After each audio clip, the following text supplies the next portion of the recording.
Hola, mi nombre es Jessica Jocelyn Navarrete Mendoza. Estudio en la Universidad Virtual del Estado de Guanajuato con matrícula 21025454 de la licenciatura en Derecho. El módulo es Derechos Humanos en el ámbito internacional. El reto es el número 5. ¿Cuál es la responsabilidad del Estado mexicano? Mi asesora es Diana Patricia Orcasitas Hernández, con fecha 16 de octubre del 2023.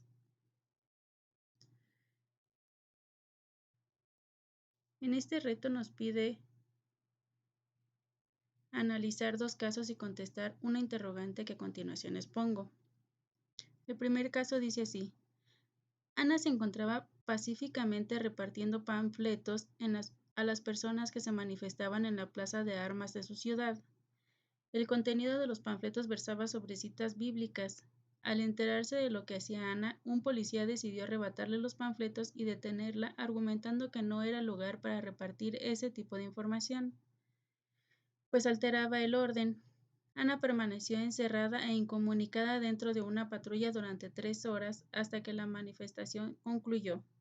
Posteriormente, el policía la trasladó a Barandilla, donde recibió burlas y calificativos peyorativos por el personal de seguridad pública. Luego de un día detenida, la dejaron en libertad. Ana denunció el hecho ante la Fiscalía General del Estado, así como ante la Comisión Estatal de Derechos Humanos. Ambas instituciones omitieron el inicio de cualquier procedimiento, por lo cual Ana acudió a la Justicia Federal, donde resolvieron incompetencia para conocer del asunto. 2 años después, Ana presentó su caso ante la Corte Interamericana de Derechos Humanos.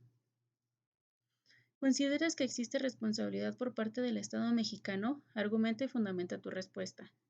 En este caso, sí existe responsabilidad por parte del Estado, ya que principalmente se están violando varios derechos humanos establecidos en la Constitución, como en diversos tratados y o en organizaciones internacionales, empezando por el derecho a la libre expresión, de conformidad con el artículo 6 constitucional, en el que refiere que la manifestación de las ideas no será objeto de ninguna inquisición judicial o administrativa, sino en el caso de que ataque a la moral, la vida privada o los derechos de terceros, provoque algún delito o perturbe el orden público. El derecho de réplica será ejercido en los términos dispuestos por la ley. El derecho a la información será garantizado por el Estado. Toda persona tiene derecho al libre acceso a la información plural y oportuna, así como a buscar, recibir y difundir información de ideas de toda índole por cualquier medio de expresión. Derecho que también se menciona en el artículo 4 de la Declaración Americana de los Derechos y Deberes del Hombre. Toda persona tiene derecho a la libertad de investigación, de opinión y de expresión y difusión de pensamiento por cualquier medio, así como en la Declaración Universal de Derechos Humanos, en su artículo 19, que refiere que todo individuo tiene derecho a la libertad de opinión y de expresión. Este derecho incluye el de no ser molestado a causa de sus opiniones y el de investigar y recibir informaciones y opiniones y el de difundirlas sin limitación de fronteras por cualquier medio de expresión. El segundo derecho violentado por los agentes de la policía es el de la libertad de pensamiento, de conciencia y de religión. Dichos agentes le quitaron los panfletos a Ana y la detuvieron en la patrulla argumentando que sus ideas alteraban el orden. Sin embargo, en el artículo 18 de la Declaración Universal de los Derechos Humanos menciona que toda persona tiene derecho a la libertad de pensamiento, de conciencia y de religión. Este derecho incluye la libertad de cambiar de religión o de creencia, así como la libertad de manifestar su religión o su creencia individual y colectivamente, tanto en público como en privado, por la enseñanza, la práctica, el culto y la observancia. En el artículo 3 de la Convención Americana de Derechos Humanos refiere que toda persona tiene el derecho de profesar libremente una creencia religiosa y de manifestarla y practicarla en público y en privado. También es reconocido en la Convención Americana sobre Derechos Humanos del Pacto de San José, en su artículo número 12.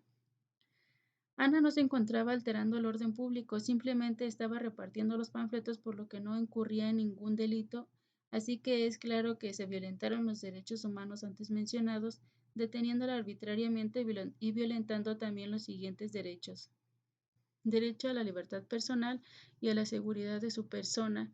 En el artículo 9 de la Declaración Universal de los Derechos Humanos menciona que nadie podrá ser arbitrariamente detenido, preso ni desterrado, así como también en el artículo 7 de la Convención Americana sobre los Derechos Humanos, donde refiere que toda persona privada de libertad tiene derecho a recurrir ante un juez o tribunal competente a fin de que éste decida sin demora sobre la legalidad de su arresto o detención y ordene su libertad. Si el arresto o la detención fueran ilegales, en los estados partes cuyas leyes prevén que toda persona que se viera amenazada de ser privada de su libertad tiene derecho a recurrir a un juez o tribunal competente a fin de que éste decida sobre la legalidad de la amenaza. Dicho recurso no puede ser restringido ni abolido. Los recursos podrán interponerse por sí o por otra persona. Se violentaron los derechos mencionados ya que tuvieron encerrada a Ana 3 horas en la patrulla para después llevarla a barandilla donde la mantuvieron detenida hasta el día siguiente.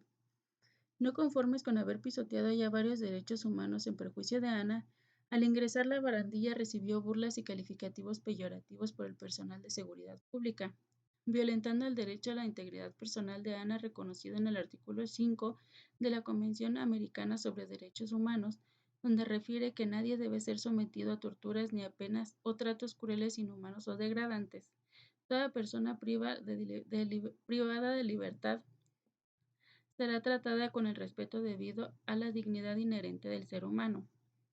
Ahora bien, Ana, al dejarla en libertad, acudió a interponer sus denuncias ante la Fiscalía General del Estado, así como ante la Comisión Estatal de Derechos Humanos, mismos que omitieron el inicio de cualquier procedimiento. En este caso, la Fiscalía y la Comisión Estatal de Derechos Humanos violentaron el derecho de Ana a la garantía jurídica reconocido en el artículo 8 de la Convención Americana sobre Derechos Humanos, en el que refiere que toda persona tiene derecho a ser oída con las debidas garantías y dentro de un plazo razonable por un juez o tribunal competente, independiente e imparcial, establecido con anterioridad por la ley en la sustanciación de cualquier acusación penal formulada contra ella o para la determinación de sus derechos y obligaciones de orden civil, laboral, fiscal o de cualquier otro carácter, así como en el artículo 18 de la Convención Americana de los Derechos y Deberes del Hombre, donde dice que toda persona puede ocurrir a los tribunales para hacer valer sus derechos.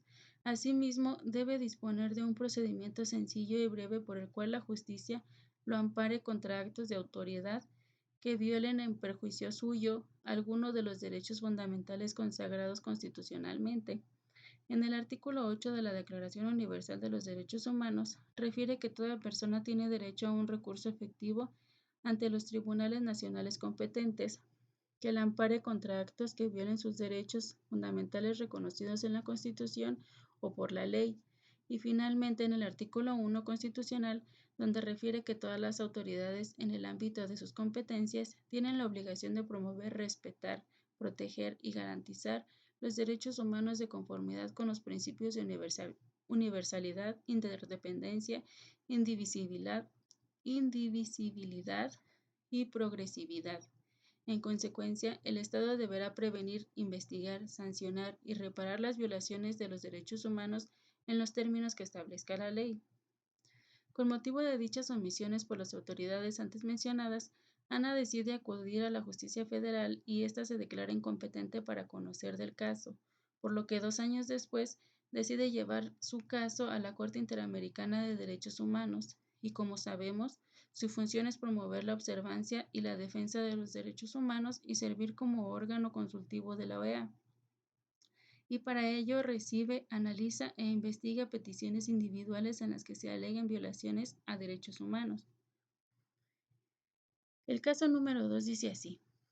Durante la pandemia por COVID-19, el gobernador de una entidad federativa publicó un decreto por medio del cual se declaraba obligatorio el confinamiento en el domicilio particular de los habitantes, en un horario de 18 a 9 horas. Asimismo, se preveía una multa de 1.500 a quien infringiera la disposición de no contar con recursos para el pago de la multa. El decreto previó 36 horas de arresto. Andrés, un hombre de 34 años de edad en situación de calle, caminaba por la avenida principal de la ciudad a las 20 horas, Cuando un militar lo vio, lo detuvo y lo presentó a la Secretaría de Seguridad Pública, donde fue exigido el pago de la multa. Andrés argumentó no tener casa, habitación, familia ni dinero para pagar la multa. Como consecuencia, fue privado de la libertad durante 36 horas y boletinado, fotografía incluida, en redes sociales como el primer detenido, un sinvergüenza capaz de negar a su familia con tal de no pagar la multa. Derivado de lo anterior, fue localizado por una asociación civil a través de la cual se planteó su caso en jurisdicción militar y ordinaria, hasta ponerse en conocimiento de la Corte Interamericana de Derechos Humanos. ¿Consideras que existe responsabilidad por parte del Estado mexicano? Argumenta y fundamenta tu respuesta. Una vez examinado el caso, he llegado a la conclusión de que, como lo refiere el artículo 1 constitucional, queda prohibida toda discriminación motivada por origen étnico, nacional nacional, el género, la edad, la discapacidad, la condición social, las condiciones de salud, la religión, las opiniones, las preferencias sexuales, el estado civil o cualquier otra que atente contra la dignidad humana y tenga por objeto anular o menoscabar los derechos y libertades de las personas.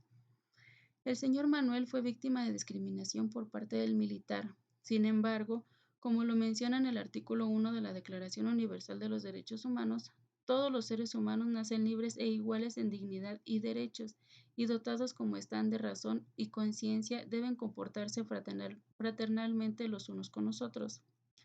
En este caso, por motivo de la contingencia sanitaria, se publicó un decreto en el cual se declaraba obligatorio el confinamiento de en ciertas horas, lo que quiere decir que a cualquier persona que se encontrara en la calle en horas no permitidas se haría acreedor de la multa o el arresto. Es decir, la autoridad puede alegar que no se trató de discriminación, sino que simplemente estaban dando cumplimiento a dicho decreto, aunque tomando en consideración que el señor Manuel es una persona en situación de calle, el militar, al percatarse de su situación, pudo, en vez de arrestarlo, llevarlo a un refugio para que no anduviera en la calle, puesto que no tenía dónde resguardarse y cumplir con el confinamiento ordenado. De conformidad con el artículo 11 de la Declaración Americana de los Derechos y Deberes del Hombre, donde refiere que toda persona tiene derecho a que su salud sea preservada por medidas sanitarias y sociales relativas a la alimentación, el vestido, la vivienda y la asistencia médica correspondiente al nivel que permitan los recursos públicos y los de la comunidad. Por otro lado, existe una responsabilidad por parte del Estado en cuanto al boletinado que se realizó en perjuicio de la persona del señor Manuel, ya que se publicó en redes sociales su fotografía sin su consentimiento con una descripción humillante. El primer detenido, un sinvergüenza capaz de negar a su familia con tal de no pagar la multa. El artículo 12 de la Declaración Universal de los Derechos Humanos refiere que nadie será objeto de injerencias arbitrarias en su vida privada, su familia, su domicilio o su correspondencia, ni de ataques en su honra o a su reputación. Toda persona tiene derecho a la protección de la ley contra tales injerencias o ataques. Es decir, se violentó el derecho a la protección de la honra y de la dignidad reconocidos en el artículo antes mencionado y el artículo 11 de la Convención Americana sobre Derechos Humanos, motivo por el cual llegó a ponerse de conocimiento en la Corte Interamericana de Derechos Humanos. Concluimos que tanto la Constitución como los tratados y organismos internacionales en conjunto sirven de referencia para hacer valer los derechos humanos en ellos establecidos, que nada ni nadie debe de estar por encima de la ley, es decir, nadie puede pisotear los derechos humanos de ninguna persona sin recibir una sanción, que la Corte Interamericana de Derechos Humanos tiene como función promover la observancia y la defensa de los derechos humanos y servir como órgano consultivo de la OEA. Dichas funciones pueden ser consultiva, provisional y contenciosa. Y finalmente, como afirma la OBEC 2023, no basta con asignar un tratado internacional para que los derechos humanos en él reconocidos se garanticen de manera plena. Es indispensable que los Estados partes y especialmente el Estado mexicano promueva el respeto a la protección y la garantía de las prerrogativas inherentes a la condición humana mediante la enseñanza y la educación. Es todo, muchas gracias.